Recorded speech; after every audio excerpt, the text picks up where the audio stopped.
Om Shanti. Good morning. साकार मुरली 16 अगस्त 2023। बाबा का मीठा मीठा लेटर हम मीठे मीठे बच्चों के मीठे मंथन के लिए। मंथन शुरू करने से पहले ज्ञान सूर्य सुख के सागर शिव बाबा की सुख भरी किरणों के नीचे बैठ जाते हैं और अनुभव करते हैं कि मैं सुख स्वरूप आत्मा हूँ, सुख के सागर की संतान हूँ।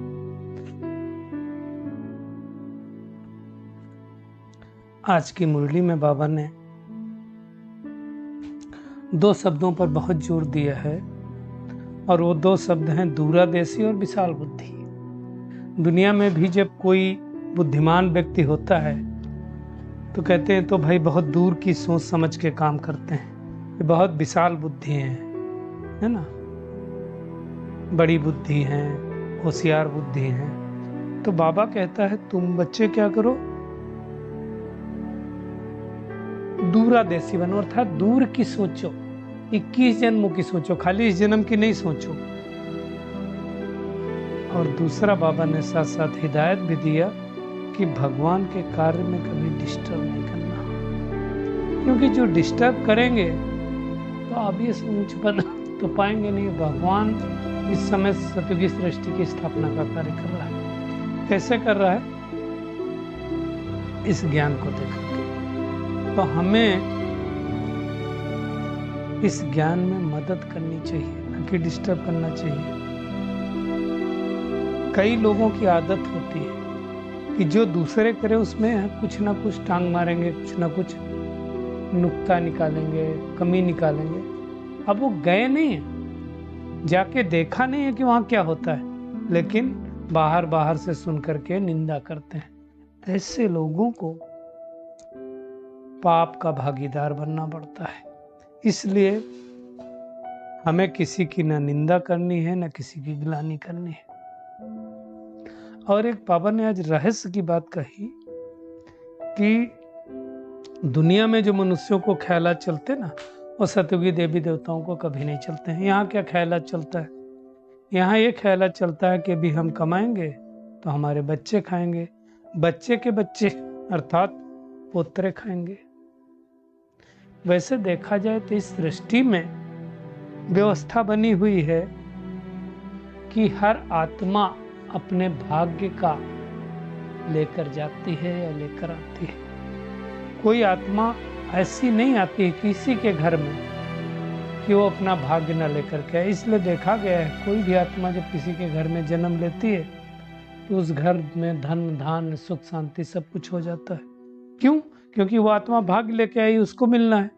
और कोई आत्मा आती है तो उसके आते हैं उस घर में जो कुछ होता है वो भी चला जाता है। क्यों?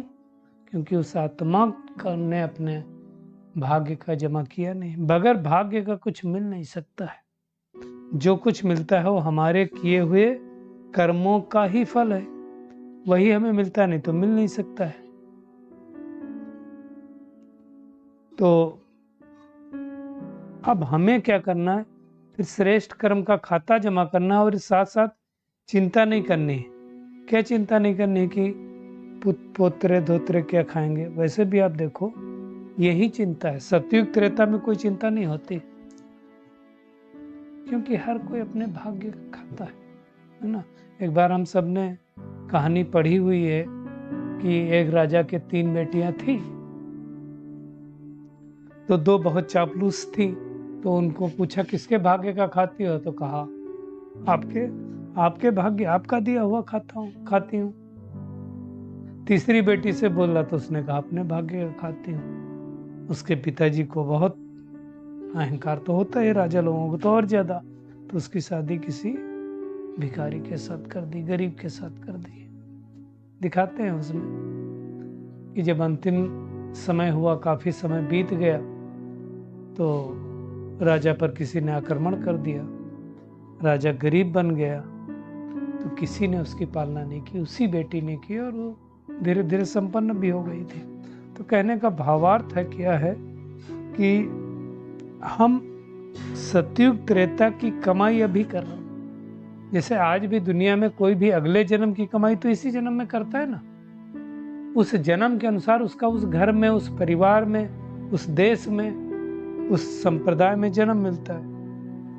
तो बाबा ने कहा हर एक अपना अपना पुरुषार्थ कर रहे हैं, किसके लिए? अविनाशी कमाई जमा करने के लिए। तो हमें चेक करना है कि हम अविनाशी कमाई जमा कर रहे हैं कि नहीं जमा कर रहे हैं, केवल विनाशी कमाई जमा कर रहे हैं। अविनाशी कमाई भी तो चाहिए। तो ये सब बाबा ने अच्छी तरह से समझाया है। दुनिया में किसी को कुछ चाहिए होता है, पुत्र चाहिए, संपत्ति चाहिए, तो किसके मंदिर में जाते हैं? जगदम्बा के मंदिर में जाते हैं, खास करके बच्चे के लिए आशीर्वाद मांगने के लिए। बाबा ने साफ साफ कहा वो जड़ चित्र कुछ नहीं कर सकते है, वो अभी नहीं।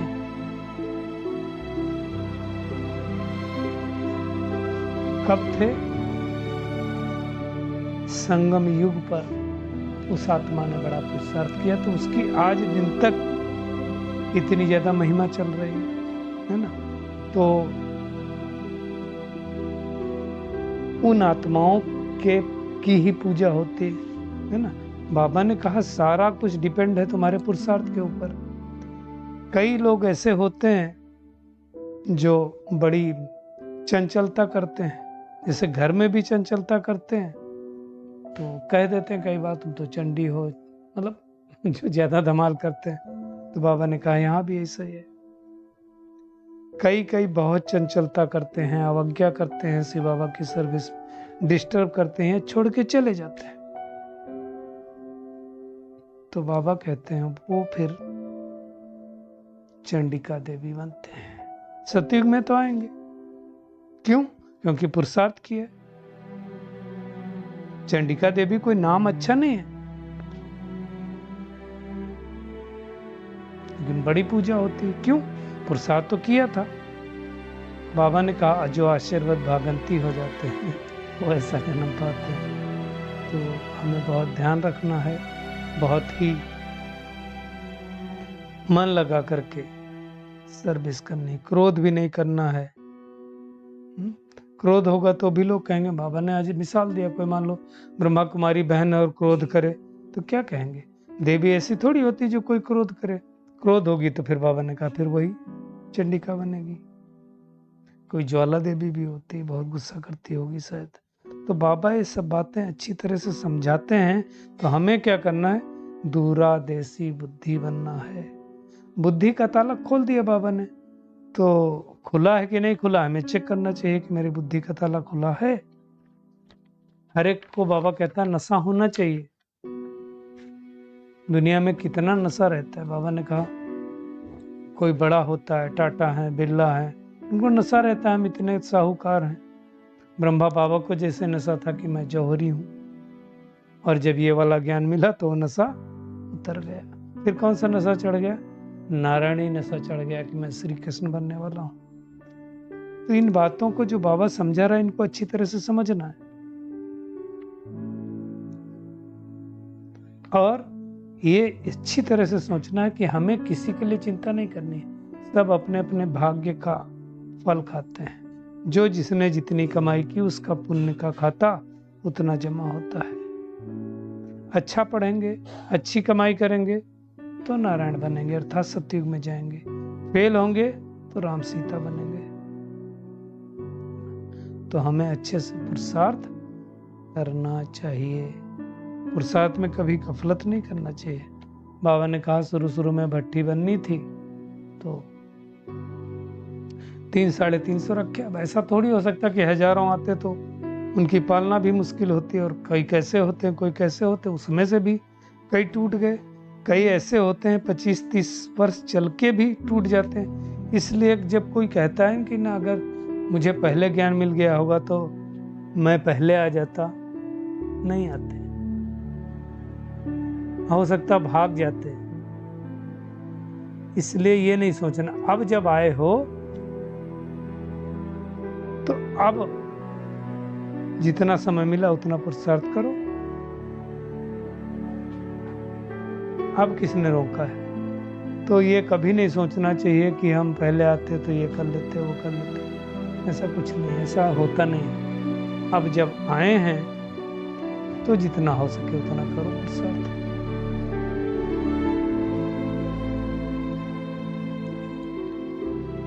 कई बच्चे देखो, कई लोग कहते हैं ना, अरे हम तो 30 साल हो गए हमको ज्ञान में, हम सीनियर हैं। बाबा ने कह दिया क्लियर कट, इसमें कोई सीनियर जूनियर नहीं होता। 25-30 वर्ष वाले भी इतना नहीं याद करते हैं, बाबा ने कहा, जो कम समय वाले याद करते हैं। पुराने तो कितने भागंती हो गए। बाबा ने एग्जाम्पल दिया, जैसे कोई कबाब 100-200 कमाता है, बच्चा तो लाखों कमाता है। तो कोई 7 राज्य वाला बच्चा, बाबा ने कहा 25 वर्ष वाले से दिखा जा सकता है। नंबरवार तो होते ही ना। तो बाबा ने कहा यहाँ अच्छी तरह से पढ़ाई करके ऊंच पद पाना है। जो जितना अच्छी तरह से पढ़ाई करता है उतना ऊंच पद पाता है। जब तक जीना है ज्ञान अमृत पीना है, पढ़ते रहना है ना। बाबा ने कहा यहाँ तो सभी आत्माएं शोक वाटिका में बैठे हैं, पूरी दुनिया लंका है। नाम रख देते हैं बाबा के नाम, अशोका होटल, अशोक है, अशोका तो है ही नहीं, है ना। तो अब बाबा ने कहा ब्राह्मणों की रात पूरी हुई। अब बाबा आया है और हमको पढ़ा रहा है। अब ये स्कूल है, कॉलेज है, तो कोई अच्छी तरह से पढ़ता है, कोई गड़बड़ पढ़ता है, कोई पास पढ़ करके पास विदानर बनता है, कोई फर्स्ट डिवीजन पास होता है, कोई फेल होता है तो चंद्रवंशी में चला जाता है। दुनिया में तो जाने क्या क्या राम की लोग उसकी बातें हैं। बाबा ने कहा कितने दोस्त भी लगाते हैं, और एक तरफ क्या गाते हैं, राम राजा राम प्रजा, राम साहूकार है, बसे नगरी जिए दाता, धर्म का उपकार है। तो अधर्म कहां से आ गया उनके राज्य में? तो समझने की बात है ना। तो ये सब बातें कहां से आई? तो बाबा ने कहा इन सब बातों को समझ करके अच्छी तरह से फिर सबको समझाना है कि इसका अर्थ क्या है। बाबा ने कहा कि बाबा से तुम मीठी मीठी बातें करो, खास करके सुबह सुबह उठ करके, बाबा आप कितने मीठे हो, कितने प्यारे हो, आपने लक्ष्मी नारायण को भी कितना मीठा कितना प्यारा बनाया। देखो लक्ष्मी नारायण का चित्र हमेशा मुस्कुराता हुआ होता है, तो हमें भी ऐसे मुस्कुराते हुए रहना है ना? सारे अलंकार जो विष्णु के हैं, बाबा कहते हैं तुम्हारे, लेकिन तुमको दे नहीं सकते, क्योंकि पता नहीं आज रहो कल ना रहो, है ना। विष्णु को, लक्ष्मी नारायण को कोई शंख थोड़ी देंगे, उनको ध्वनि थोड़ी करनी है। शंख ध्वनि तो बाबा कहता तुम बच्चों को करनी है। तो अलंकार जरूर ब्राह्मणों के होंगे, है ना। तो बाबा ने कहा तुम सबको समझा सकते हो, हम ब्राह्मण ही स्वदर्शन चक्रधारी है। ये सब बातें पहले समझने में और फिर समझाने में विशाल बुद्धि चाहिए। बाबा ने कहा प्रजा में जाने वाले मोटी बुद्धि वाली बातें समझ नहीं सकते। तो बाबा कहते भी सिकलदे स्वदर्शन चक्रधारी मामुख वंशावली ब्राह्मण बच्चे। देवियों को भी तीसरा नेत्र दिया हुआ है ना। बाबा कहता है उन देवियों को तीसरा नेत्र नहीं, अब तुम बच्चों को तीसरा नेत्र मिला है। मेजॉरिटी तो माताओं को ही, इसलिए बाबा माताओं की महिमा ज्यादा करता है। तो आज का होमवर्क क्या है? एक तो दूरादेशी मतलब दूर का सोचना। दूर का सोचना मतलब हमें अगले 21 जन्मों का सोचना। और विशाल बुद्धि का मतलब है सबके बारे में सोचना, सबका कल्याण हो, सबका सुख हो, बेहद की बुद्धि रखना है।